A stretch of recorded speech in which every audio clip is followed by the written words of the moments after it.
après son départ tragique et prématuré de la Terre des Hommes, le souvenir et les actions de Thomas Sankara restent très vivaces dans la mémoire de ses contemporains au Burkina Faso, en Afrique et bien au-delà. L'importance de cette étude réside dans sa fonction interpellatrice. Ne pas jeter aux oubliettes de l'histoire les hauts faits des héros africains.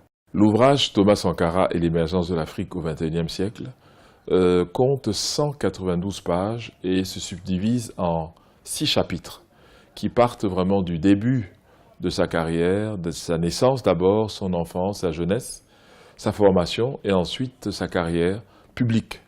Et il y a un chapitre naturellement qui parle des conditions de son départ tragique de la Terre et de même que l'impact dans le monde entier qu'a soulevé cette tragédie. Enfin, il y a un chapitre sur le XXIe siècle. Comment se fait-il que quelqu'un qui est décédé en 1987 peut avoir un impact sur le XXIe siècle? Il est donc montré dans le livre comment est-ce que l'action de Thomas Sankara, sa vision, sa philosophie et sa manière de vivre, sa manière de diriger un pays est vraiment porteuse des impératifs du XXIe siècle.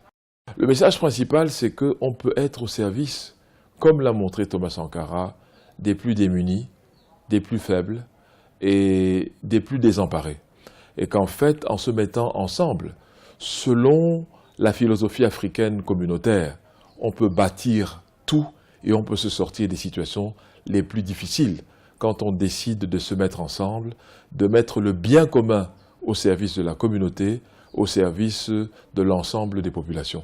Je crois que c'est le grand message, disons, de la gouvernance de Thomas Sankara et qui montre que l'égoïsme, l'individualisme ne devrait plus être de mise en Afrique aujourd'hui. Mais il ne faut pas qu'on pense que l'Afrique est dépourvue de pareils leaders, ce n'est pas vrai.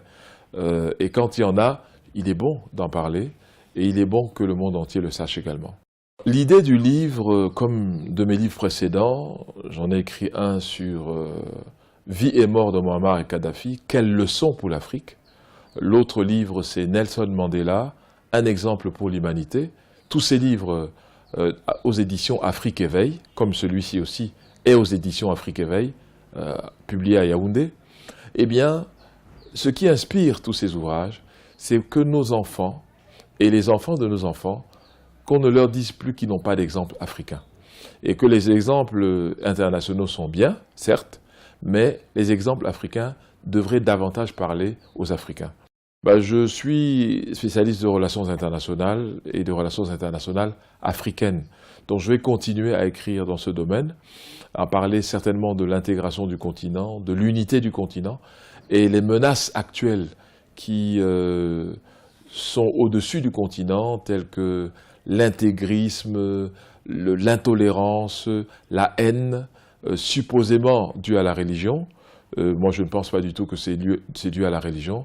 Je pense que la religion est instrumentalisée, est utilisée, malgré elle, pour des causes qui n'ont rien à voir avec la religion.